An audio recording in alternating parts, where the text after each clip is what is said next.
اپنے ہی باپ کی عزت کا جنازہ نکالنے میں نے اس کی مدد کی.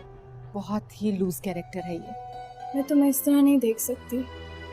مجھے بتاؤ اپنی پرابلم شیئر کرو. ڈرامہ سیریل بیٹیاں کی آنے والی نیکسٹ ایپیسوڈ میں آپ سب دیکھیں گے نغمہ اپنے بھائی کے پاس آتی ہے اور اپنے بھائی سے کہتی ہے بھائی صاحب آپ کو انم کی ساس کے پاس جانا ہوگا اور انہیں اس شادی کے لیے راضی بھی کرنا ہوگا، اور اگر انہوں نے اس رشتے کے لیے ہاں نہ کی تو ہماری انم سے کوئی بھی شادی نہیں کرے گا. لائک صاحب اپنی بہن سے کہتے ہیں مجھے تو سمجھ میں نہیں آ رہا کہ میں اب کیا کروں، پہلے ہی میں فضا کی وجہ سے بہت پریشان ہوں اور اب انم کا رشتہ بھی ٹوٹ گیا ہے. لائک صاحب اپنی بہن سے کہتے ہیں نہ جانے مجھ سے کیا غلطی ہو گئی ہے جس کی وجہ سے میری بیٹیوں کو سزا مل رہی ہے. تو نغمہ اپنے بھائی سے کہتی ہے بھائی صاحب ان میں آپ کی کوئی بھی غلطی نہیں ہے بلکہ یہ سب کچھ فضا کی وجہ سے ہوا ہے، کیونکہ اگر وہ اس طرح اپنا گھر چھوڑ کر نہ آتی تو یہ سب کچھ نہ ہوتا. لائک صاحب اپنی بہن سے کہتے ہیں ان سب میں فضا کا کوئی بھی قصور نہیں ہے اور تم بھی فضا کو ان سب کا قصوروار ٹھہرانا بند کر دو. تمہیں کیا معلوم کہ فضا کے ساتھ اس گھر میں کیا ہو رہا تھا، یہ سب کچھ تو میری بیٹی نے برداشت کیا ہے اور اگر تم میری بیٹی کی جگہ ہوتی تو تم بھی ایسا ہی کرتی. نغمہ اپنے بھائی کی باتیں سن کر پریشان ہو جاتی ہے اور وہ اپنے بھائی سے کہتی ہے بھائی صاحب آپ نے دانش کو کھلا کر نوٹس بھجوا کر بہت بڑی غلطی کر دی ہے اور آپ کو ایک نہ ایک دن اس غلطی کا احساس بھی ہو جائے گا. اگر آپ میری بات مانیے تو آپ دانش کے والدین کے پاس جائیے اور اس بات کو یہیں پر ختم کر دیجئے. لیکن لائک صاحب اپنی بہن سے کہتے ہیں میں ان کے گھر ہرگز نہیں جاؤں گا، ان کی وجہ سے میری بیٹی کو بہت تکلیف پہنچی ہے اور اب میں نے فیصلہ بھی کر لیا ہے میں فضا کو دانش سے کھلا دلوا کر ہی رہوں گا.